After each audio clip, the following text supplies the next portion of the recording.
Harut और Marut कौन थे? बाबुल का कुआं कहाँ है? और हारूत और मारूत का जादू किस तरह का था? ये ऐसे सवालात हैं जिनके जवाब तो मौजूद है और लिखने वालों ने भी बहुत कुछ लिखा है, लेकिन उन किस्से कहानियों में हकीकत को तलाश करना समंदर से मोती निकालने के बराबर है। बिस्मिल्लाहिर्रहमानिर्रहीम। मोहतरम नाजरीन, अस्सलामु अलैकुम। शुरू अल्लाह के नाम से जो बड़ा मेहरबान नहायत रहम करने वाला है। हारूत और मारूत के मुताबिक बुनियादी तौर पर दो तरह के रिवायात मिलते हैं। एक वो जो कुरान और हदीस और ताबीन के अक़वाल में मिलते हैं, और दूसरे वो जो तौरेत और इंजील और इसराइली रिवायातों में आते हैं, जबकि उन इसराइली रिवायात को बेशतर उलमा और मौर्रिखीन ने तायद किया है। इस वीडियो में हम उन दोनों तरह की रिवायतों और वाक़यात को मुकम्मल बयान करेंगे। रिवायतों के मुताबिक हज़रत इद्रीस अलैहिस्सलाम के ज़माने में एक मरतबा आसमान और ज़मीन के दरमियान से पर्दों को हटा दिया गया, तो फ़रिश्तों ने ज़मीन में आबाद इंसानों को देखकर ताजुब किया और बोले, या रब्बुल आलमीन, हम तो गुनाह के करीब भी नहीं जाते, जबकि ये बनी आदम गुनाहों में इतने मुब्तला है। अगर हम इनकी जगह होते तो कभी आपकी नाफरमानी नहीं करते। अल्लाह ताला ने फरमाया, इंसानों को गुस्सा और शहवत दी गई है, अगर ये चीज़ें तुम्हें भी दी जाए तो तुम भी गुनाहों में मुलव्वस हो जाओगे। लेकिन फ़रिश्तों ने कहा, हम ऐसा हरगिज़ नहीं करेंगे। लिहाजा अल्लाह ताला के हुक्म से फ़रिश्तों ने अपने जमात में दो बेहतरीन इताअत गुज़ार फ़रिश्तों को चुन लिया, जिनका नाम हारूत और मारूत था। अल्लाह ताला ने उन दोनों फ़रिश्तों में इंसानी फ़ितरत और शहवत को डालकर दुनिया में भेजा। वो शहर बाबुल में दो खूबसूरत इंसान बनकर आए और काजी के काम पर मुकर्रर हो गए, जहाँ वो लोगों के दरमियान फ़ैसले किया करते थे। एक दिन उनके पास एक औरत अपना मुकदमा लेकर आई और कहा कि उसका शोहर उसे बहुत परेशान करता है।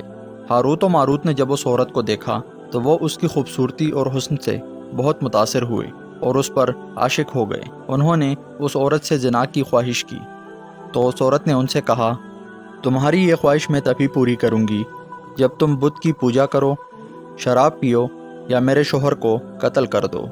हारूत और मारूत ने शराब नोशी को छोटा गुनाह समझकर पी लिया और नशे की मस्ती में दो और कबीरा गुनाह कर बैठे।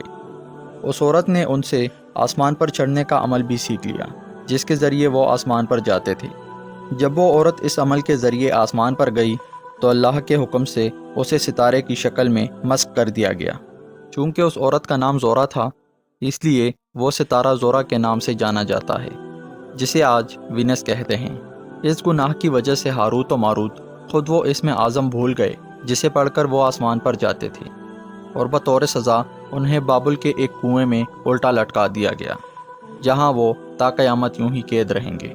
ये एक इसराइली रिवायत है जिसे इमाम इब्न कसीर और फ़खरुद्दीन राज़ी जैसे मुफस्सिरीन अफसाना और मंगढ़त कहानी करार देकर सख्ती से रद्द कर देते हैं।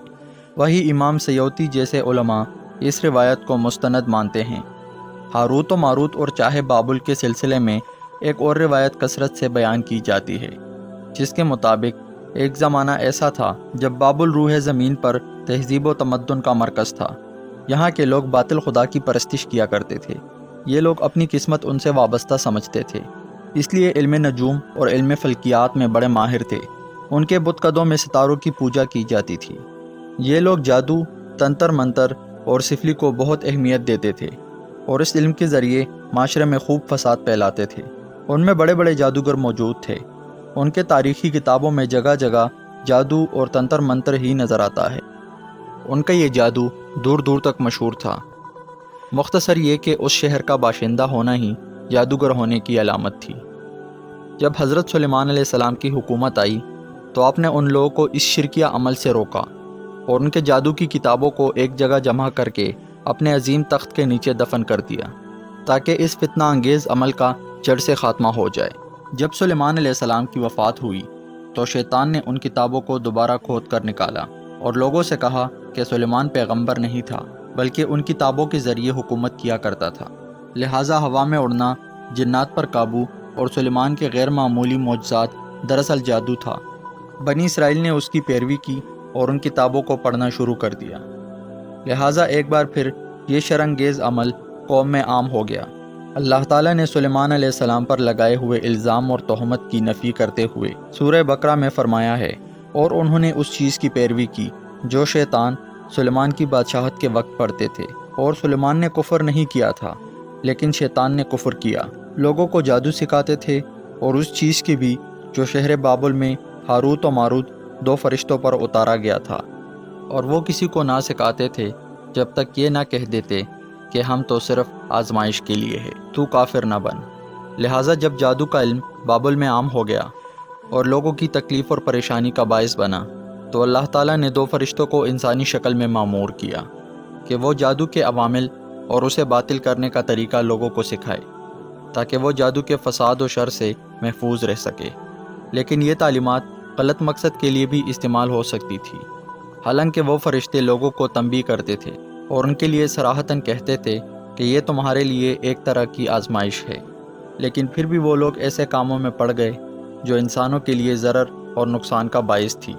بعض عربی داستانوں میں اس کنویں کا ذکر بھی ملتا ہے جہاں کہیں لوگ پہنچے اور ہاروت و ماروت سے ملاقات کر کے جادو کا علم بھی سیکھا، جبکہ بعض مورخین کا کہنا ہے کہ عراق کے شہر حلا کے قریب کنڈر میں موجود قدیم کنواں ہے جہاں سے بابل کی سرحد شروع ہوتی تھی۔